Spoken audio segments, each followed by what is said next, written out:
Bonjour et bienvenue dans cette vidéo où je vais vous montrer qu'en moins de 15 minutes, on peut créer et démarrer un plan de formation pour sensibiliser nos collaborateurs à la cybersécurité ou à l'hygiène informatique si on veut utiliser un terme du moment. Pour cela, direction la plateforme Casap et je vais m'inscrire au service. Petite information, toutes les manipulations que je vais réaliser dans cette vidéo sont quasiment faites dans les conditions du direct. Donc je rentre une adresse email, je réponds à la petite question, je coche la case et je fais envoyer. Du côté de ma boîte mail, je confirme que je suis bien l'initiateur de cette action. Je rentre mon nom et mon prénom, un mot de passe et encore une fois, je coche les accords de licence et contrat. Dernière étape, rentrer le nom de la société. Je vais prendre ici un nom tout à fait fictif. Le pays, l'État, le secteur, pareil, je vais prendre un secteur au hasard. Et au niveau de taille société, je vais indiquer une société de moins de 25 personnes. Je termine par cocher la petite case pour donner mon accord. Voilà, en moins de 2 minutes, on est dans l'interface et on est prêt à travailler. Allons faire un tour du côté du menu en haut à droite. Première chose que je vois, ajouter une société. En effet, la solution est multitenante, donc ça veut dire que si j'ai plusieurs filiales, je vais pouvoir les gérer séparément. Ou encore, si je suis infogérant, je vais pouvoir gérer mes clients à l'intérieur. Côté licence, je n'ai rien à faire puisque automatiquement, je vois que j'ai une licence d'évaluation de 2 mois, quasiment, pour 5 collaborateurs.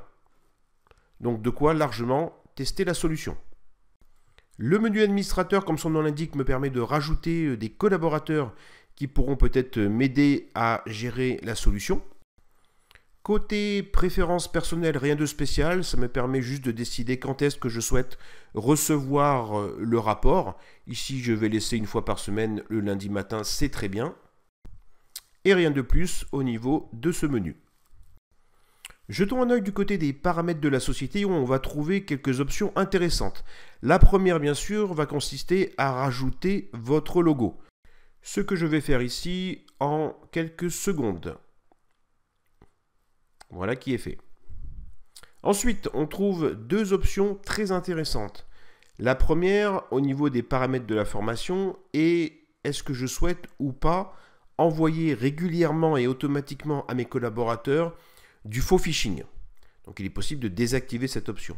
Enfin, deuxième possibilité, test anticipé autorisé. Cela signifie que mes collaborateurs auront la possibilité de passer des tests anticipés et en cas de succès, le chapitre en question pourra être sauté.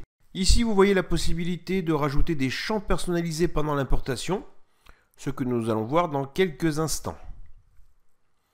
Enfin, on terminera avec quelques paramètres de messagerie pour personnaliser les messages si besoin. Retournons sans plus attendre sur l'écran d'accueil pour commencer à importer les utilisateurs. Deux méthodes, une première manuelle qui peut être utile par exemple pour la phase d'évaluation puisque vous êtes limité à 5 comptes. Ce que nous allons faire ici, c'est plutôt nous attarder sur l'importation automatisée de nombreux collaborateurs et cela va se faire à travers tout simplement une feuille Excel. Comme vous avez pu le voir, j'ai téléchargé un modèle puisque c'était disponible. J'ouvre ce modèle proposé par Kaspersky et tout ce que j'ai à faire, c'est faire coïncider les champs de ma base avec les champs de ce modèle. Alors, je me suis amusé via un site à générer des noms et des emails aléatoires. Je vais donc ici juste faire des simples copier-coller dans les colonnes nom et email. Voilà, j'utilise Alt-Tab pour passer d'une feuille à l'autre. Je vais agrandir un petit peu les colonnes. Et la troisième colonne référence, je vais y mettre monsieur ou madame de façon, encore une fois ici, aléatoire. L'idée, vous l'avez compris, c'est d'aller vite dans cette démonstration. Voilà, c'est fait. Ma base est prête. Je n'ai plus qu'à cliquer sur sélectionner un fichier pour l'importer. Je peux aussi mettre pourquoi pas un commentaire, ça pourra me servir peut-être plus tard. et je vais valider. Alors j'ai oublié ici de cocher la petite case, donc ce que je vais faire tout de suite, et je rappuie sur continuer. Étape 2, on me confirme que tout est OK, puisque les champs obligatoires ont bien été importés. Les commentaires sont positifs, je peux donc cliquer encore une fois sur continuer. Étape 3, 25 utilisateurs ajoutés sans erreur. Je peux passer à l'étape 4. Étape 4, possibilité donc de faire une dernière fois un contrôle et de constater que tout est OK.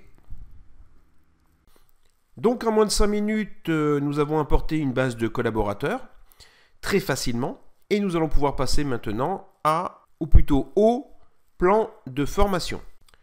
Pour cela, direction l'écran d'accueil et au passage, on voit bien ici que j'ai 25 collaborateurs non affectés pour le moment à une formation. Je peux encore une fois aller recontrôler ces collaborateurs avec un affichage qui peut aller jusqu'à une centaine d'entrées par page. Et puisque tout va bien, nous allons pouvoir passer maintenant au groupe de formation dans lequel nous allons placer nos collaborateurs. Nous allons maintenant découvrir toute la puissance de la solution puisque nous vous proposons à partir de cette étape une gestion 100% automatisée. Par défaut, 3 groupes préconfigurés sont proposés et tout ce que vous avez à faire, c'est à répondre à 3 questions. Premièrement, combien de temps par semaine souhaitez-vous former les collaborateurs? Ensuite, quel chapitre souhaitez-vous aborder? Et enfin, quel est le niveau attendu de formation sur ces sujets-là? En plus, ce qui est très intéressant en tant que formateur, c'est que vous allez pouvoir voir semaine par semaine le planning des formations. Par exemple, ici, je suis en semaine 5. Semaine 5, il est prévu d'envoyer un faux phishing. Faux phishing qui a pour but de clôturer les 4 premières semaines et de contrôler que tout va bien en termes d'acquis, ainsi qu'une introduction au nouveau chapitre qui va être abordé. Toujours dans la limite des 10 minutes par semaine, le collaborateur aura bien sûr aussi de la formation plus classique cette fois. Formation qui se veut bien sûr orientée pratique, puisque comme vous pouvez le voir ici, on utilisera des captures d'écran entre autres. Bien sûr, si ces pré-réglages par défaut ne vous conviennent pas, vous pouvez à n'importe quel moment les modifier. Ainsi, je peux ici changer le nom du groupe. Je peux également changer l'intensité par semaine, passer à 20 voire 30 minutes de formation par semaine.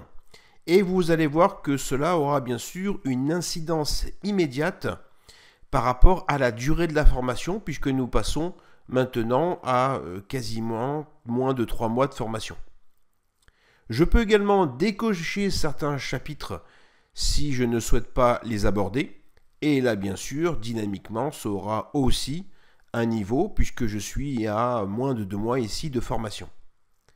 Enfin, si je coche tout et que je mets sur 10 minutes avec un niveau attendu très avancé, on va voir ici que le planning de formation va être très chargé puisqu'on aura ici quasiment 1 an et demi de formation pour arriver au bout de ces 3 niveaux avec seulement 10 minutes par semaine.